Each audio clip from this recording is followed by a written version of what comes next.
Hey guys, welcome back to All the Mods 8. And today, I want to dive into Create. Yeah, I just rhymed. What's up? So I just took the liberty of prepping for this episode. I haven't really done anything. I just decorated this building. I got a non-AI villager here, Bob. Hey Bob. How you doing, Bob? And then when we dive into Create today, I am going to start up here. And if you're curious, man, I'm so fast. I want to be able to automate all the casings, including the train casing.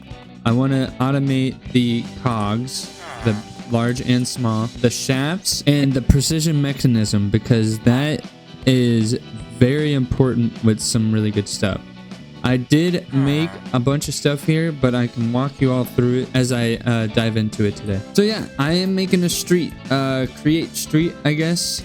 Each building is going to do something different. I'm sure we'll have a train building. We'll have like a mining building. We'll have like pretty much, I want to dive into everything that you can do with Create. And Create's pretty big. And so this will probably be like a multiple parter episode here. So this is just going to be part one, the basics. So first things first is I want to get these turning. So I want to use something as simple as a starbuncle wheel. If you put a gold block in front of a starbuncle wheel, it'll make it go faster. At least a little bit. Let's go see how that's turning out there. All right, so it's working. Oh, it needs to go faster. All right, so I'm using a rotational speed controller here. And in order to get a rotational speed controller, it's a little bit more complex. And I am going to walk you through this because I am going to make it so that you can A, make a bunch of these, and B, make a bunch of these. So that way I can make as many rotational speed controllers as I can make, and also teach you the process of how it works. So I made this rotational speed controller, put a large cogwheel on top, and then I just went ahead and used this guy. Let's go see if this is actually going fast enough now. It is. It's going fast enough. Awesome. Okay, so you need a name tag and name it. We're gonna call this the cog shop, and it'll say cogs, casings, and more. Boom. The cogs shop, cogs, casings, and more. I want to be able to make as many of these precision mechanisms as I can. So that'll be the first thing on the to-do list. First thing we're gonna do, we're gonna go ahead and make the bell do about this point here. Use this shaft. There we go. And then we take these mechanical belts here. And what you can do is you can right click on it and then have it go all the way over there. And then boom. Everything's moving this way. Another thing that I want, that you will also want, is these guys. They're called deployers. So you can place them on top, maybe. There we go. To make this precision mechanism here, we need a big cog. Oh my gosh. I'm terrible at placing these down. Oh, little cogs first, big cog, and then iron nuggets. There. All right, so now they are going through like that. So then you connect these up. Sorry guys, Create requires a lot of brain power for me. Never thought it would be, but it's fun. It's challenging. If your system gets overstressed, just turn this down a little bit. Something else I've actually wanted to do was make a windmill at the top, and I think that might help as well. So what I'm gonna do is I'm gonna place a chest in here, and we're gonna put some gold plates inside, and then we're also gonna need andesite funnel. There are other funnels that you can use, but I'm just using andesite because it's cheap, and you know how that is. We're gonna go ahead, put the chest over here, put that there, and then now these are gonna go through each of the stages.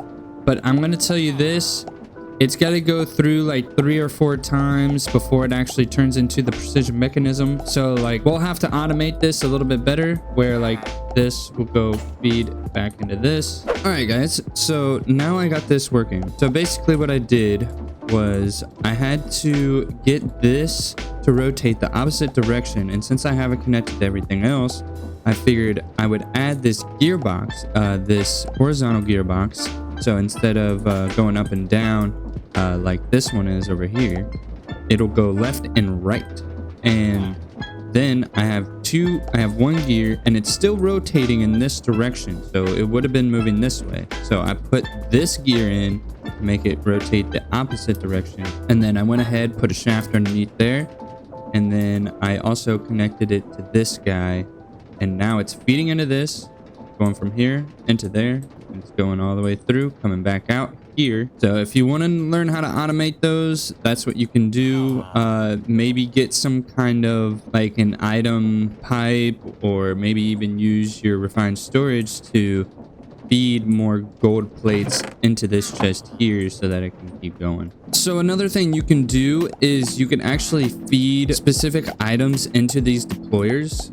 You can use one of these. You can use, you know, like I said, like an item pipe or something, you know, and they'll pick it up and it'll keep constantly going in. So, sometimes when they don't work out, they'll break and they'll give you like a gold piece back or an inside alloy.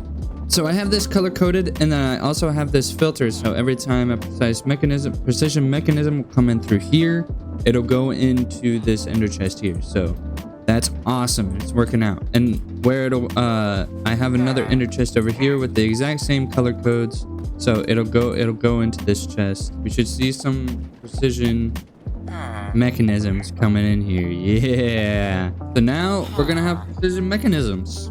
This is great. All we gotta do is figure out a way to get these to automatically replenish themselves so I don't have to worry about it anymore. And then we can work on the next thing. Although working on the next thing might be more ideal because I want to also automate the cogs.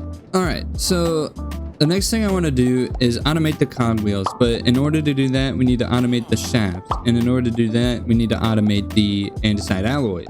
So let's get to automating the andesite alloys. So what you need is a basin, a mechanical mixer, and then you will also need a blaze burner. Now, how a blaze burner works is that you need buckets of lava and it heats up in here. Now, another way, this was already kind of getting overstressed from just this and doing the sign up front, that I kind of want to do something else going over here. All right, so I have this little setup here.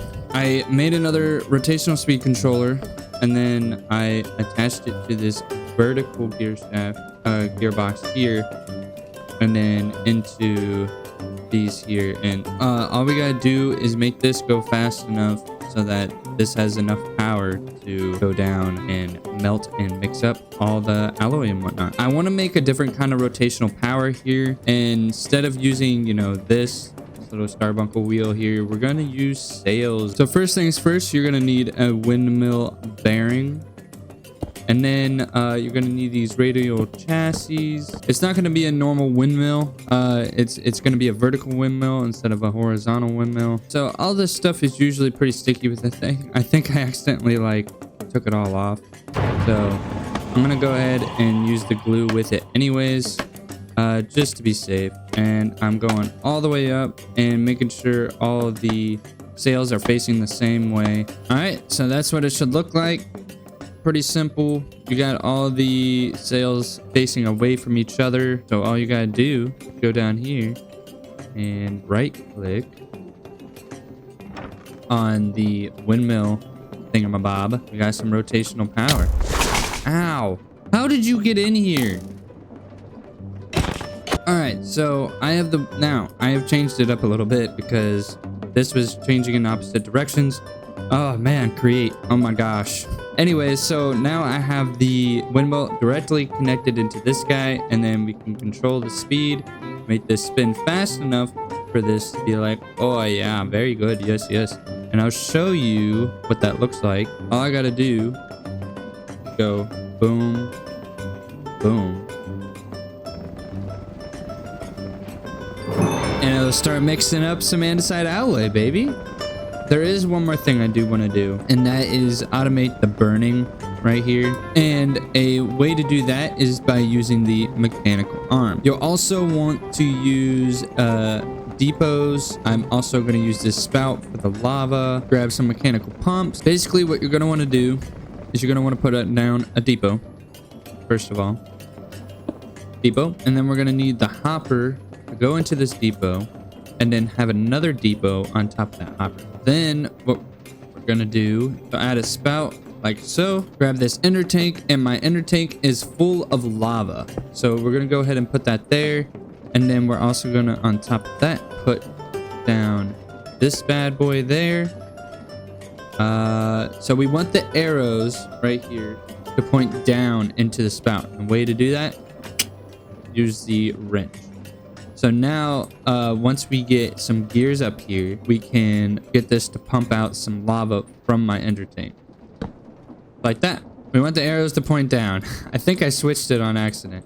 Okay, so you can see it filling up with lava. So now what we're going to do is grab some buckets. We already have quite a few buckets of lava here. So I'm going to go ahead and just place that there. And then add some more buckets of lava in here. Oh, crap. So now we'll have a constant flow of lava. Jeez. All right, I get it.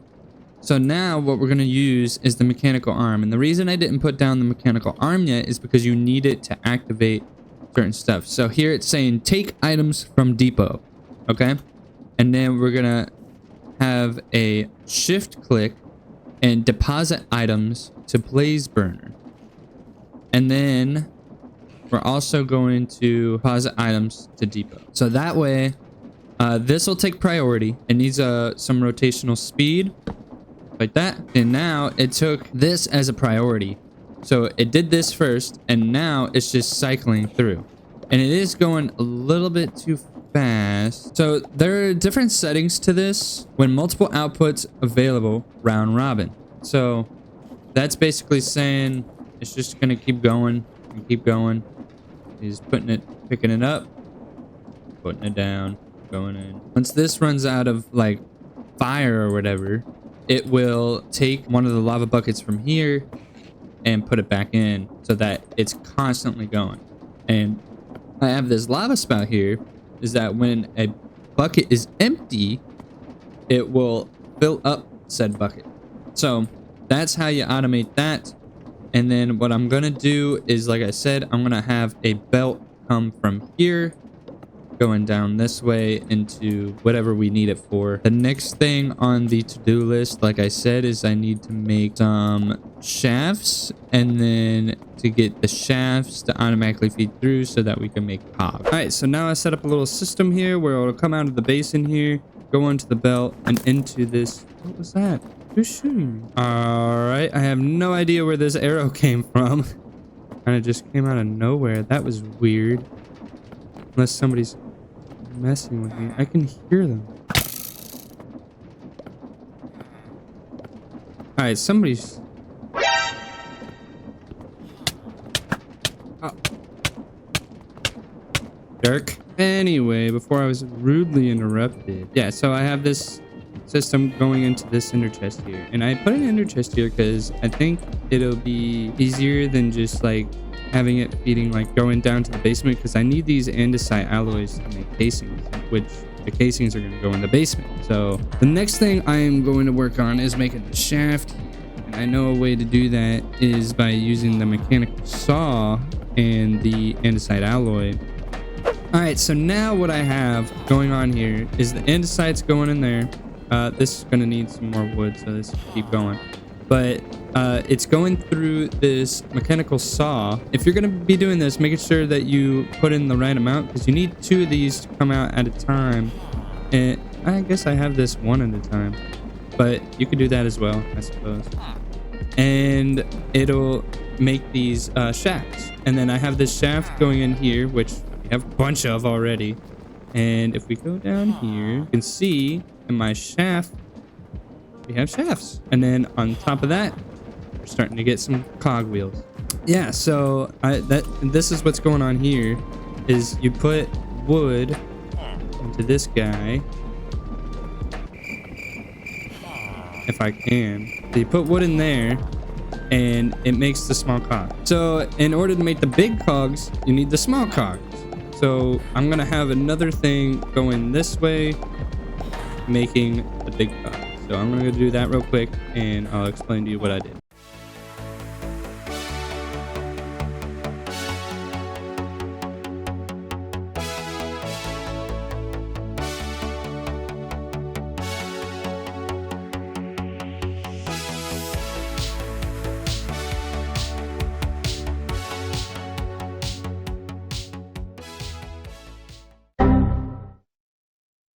Take two. So wow. Wow. All right, so take two. Here's Tokenut. So what happened was server got messed up because Tokenut's an idiot or something. No, I'm kidding. It just crashed randomly because we tried to put an exporter someplace where I guess Minecraft said it shouldn't be, and we had to rebuild all this because it's the way it was a minute ago.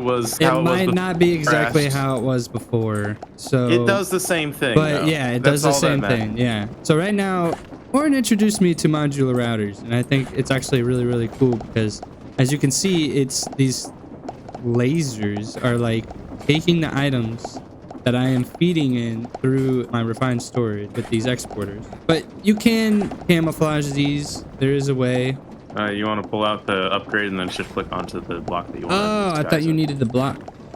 No, you just do it on the wall. So you just do it like that. Boom. Yep. And bam, it's invisible. Another thing you can do is if you don't like the lasers, like myself, you can put these mufflers on them. And I put 3 in. I think 3 completely gets rid of them. I don't really think it adds to the atmosphere to have the lasers there. It doesn't match the aesthetic. How is these guys keep getting in my base?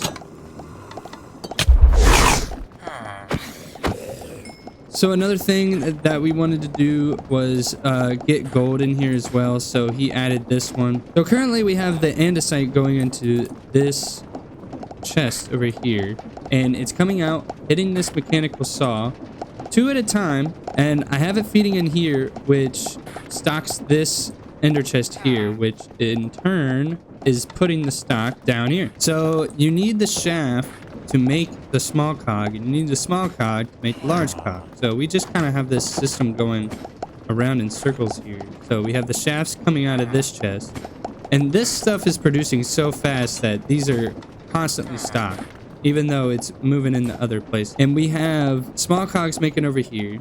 So this is where the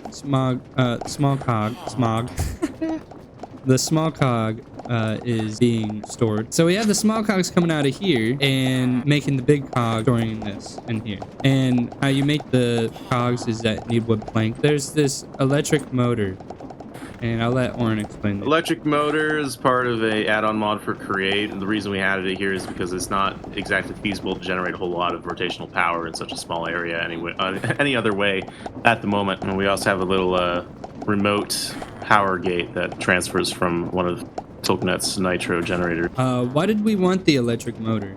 Because we wanted to move the things a little bit faster to the backlog pool started up again, so disassemble the entire thing. So these modular routers are actually like helping out in more than one way. So they're pulling from these as well. They're pulling from these like ender chests, and they're putting them in here. So you can see it says the item cogwheel times 64, and then it'll go down and back up. But that's because the modular router is replenishing the amount of cogs there. So hopefully you understand that. That's pretty much this top floor done. The bottom floor will be more on casings, and I think that should be relatively easier. I already have these andesite alloys coming through into this ender chest. So I'm going to put that same ender chest, that same code on it, which is purple, white, purple. And then I'm going to take it down to the basement and then have it come out there as well. Unfortunately, that's the end of this episode. That's all I really have time for today. But we hit 200 subscribers. I just want to say thank you, and I plan on keep posting and keep going. This job that I have isn't going to stop me. So if you want to see more, my previous episodes on the left hand side, and you can subscribe on the right. Subscribe to me and you will be free. I love that. Take care, y'all.